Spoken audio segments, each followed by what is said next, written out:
Good morning, YouTube. Today is Tuesday, July 9th. Start the clock, boys. T minus 5 weeks from implementation of all these fun changes. Sounds like some of the companies that settled ahead of time, the DOJ does not like their settlements. So buckle up. We got a fun 5 weeks coming ahead of you. We're going to be here to keep you through it all, keep everyone calm, collected. How are we today? Good, man. We're doing good. Live the Mortgage Minute. That was a nice little intro. Yeah, absolutely. I mean, the clock is ticking fast. August 17th is coming fast. And really, we just want to calm everyone down. Every tool used has always been available. We just gotta move with the groove, baby. Move with the groove. Figure out how to do it. Yep. Anth, what's going on with you today? Not much, man. Got a couple things to do for work and, try to get some other stuff done. Yeah, that's about it, man. Yeah. Watch out for those spotted lantern flies. We're going to see them flying around you pretty soon. I hope not. Yeah, I hope not. They just need to stay away from the vegetation over there. Tomatoes are coming in. Ooh, yeah. Zucchini. Yep. Mm-hmm. I just have to figure out my neighbor's stuff, man, because he got like 8 foot. They're damn near almost 9 feet tomato plants, man. I don't know how somebody does it. I don't know how he's doing it, but he won't tell me the secret. So, serious question. Is an eggplant and a zucchini the same vegetable? No. They look very similar. Not even close. I don't think I've never had either. Really? I mean, maybe fried zucchini, but not just do you just rip it out of the garden and start chomping it down? Never. No stir fry or something, throw it in, or you can make some breaded eggplant parm. No, you can throw that in some stir fry. That sounds gross, but maybe healthy for the liver. We can try it out. It's probably pretty good. I like eggplant parm better than chicken parm. Interesting. Wow, that is a wild take. Right there. I try it out, Mr. Liverman. Okay, I'll have to try it out. No more chicken parm for me. All that bread, all that sauce. Oh man. But anywho, getting into what we're here to talk about today.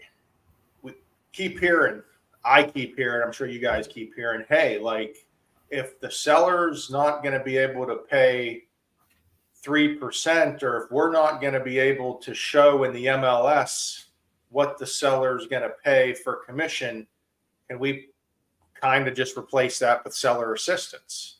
And the short answer is yes.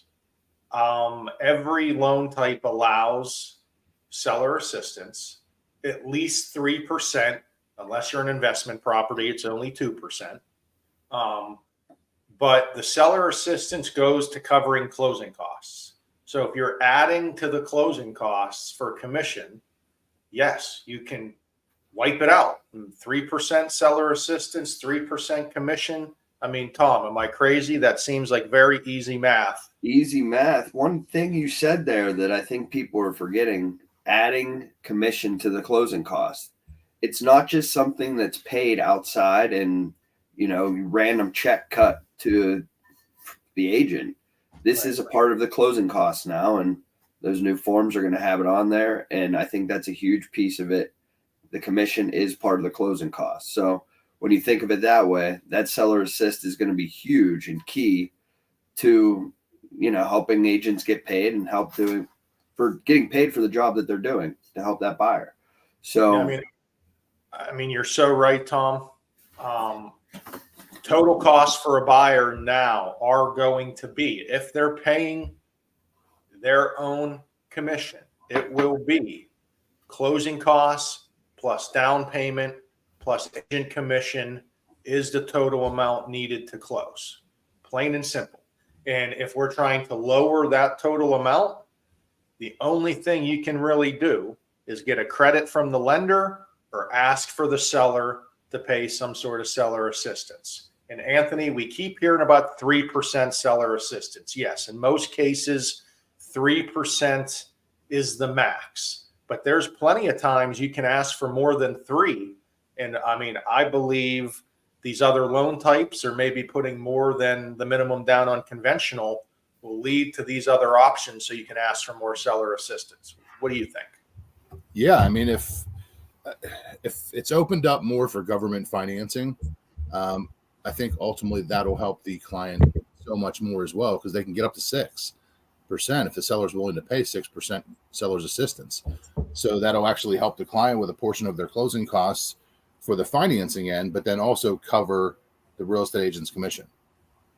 Yeah, so I mean, we're looking at this from the buyer side and the listing side. Like, if I'm a listing agent and I want to be show my hand as much as possible per se, you can't put commission in the MLS anymore. But from my understanding, you're going to at least be able to have a yes or no box to have seller assistance. So instead of asking your seller to pay 6% commission, ask your seller to pay 3% commission and 3% seller assistance. That way you can advertise that. That way everyone sees that. But in the bottom line to the seller, it's all equal. Yeah, the sellers, I mean, as an agent, you got to just give the sellers the pros and cons of not offering that commission. Right. It's going to be very important to communicate that to them and let them know that it may be of some benefit to do that. So I think there's going to have to be a lot more communication than there has been in the last 4 years between agents, sellers, agents and agents, agents and lenders. There's going to need to be a lot more communication than we've had over the last 4 years of just trying to jam everything through in 28 days or less. Valid points, Tommy. Valid points. And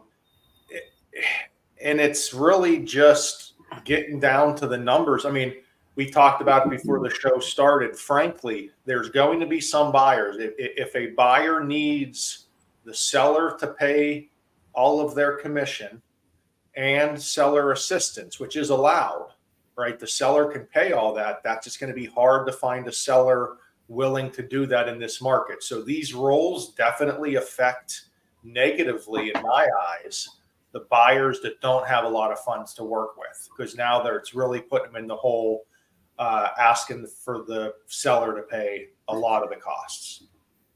Yeah, no, 100%. They're not going to be able to pull it off in certain cases, and you're going to have to only look at certain houses. I know they're trying to do this to stop steering, but I do feel like it's going to amp steering up a little bit. Well, we don't like steering in any case, so we're not going to want to deal with steering at all, Tom. Well, the sellers need to realize that they need to maybe help out some of these lower end buyers to help them get affordability. And there's 4 types of mortgages for a reason. There's 4 types of mortgages that get done every day. You don't have to take just conventional loans to get a mortgage and think that every other loan is bad or negative or those buyers stink. There's other loan programs to help everyone in certain situations, and sometimes an FHA loan, a USDA loan, a VA loan, they're just better for that buyer. It doesn't mean you're not going to close. It doesn't mean that you're going to have an awful scenario. I mean, hopefully as a seller, you don't even know what type of loan it is. And that's what we're striving for at West Penn, to close all loans, no matter what they are, quick and easy, and is painless for everyone. Well put. I try to get to the point, Tom. Now, we did promise everyone at some point, what was it called? Hashtag funny questions in real estate. And we got some funny ones. We got some sarcastic ones. We got some real ones. It's a nice little segment we put together here. I got a few. I got some from the chat database as well as from my offices here in the Mask. Yep. So I don't know if you want to throw 1 or 2 out there. Yeah, for sure. Try to answer them, laugh at them. The first one comes from the west side of the city. Will it ever take less than 30 days for PHFA to approve a loan after you do? Hashtag funny questions in real estate.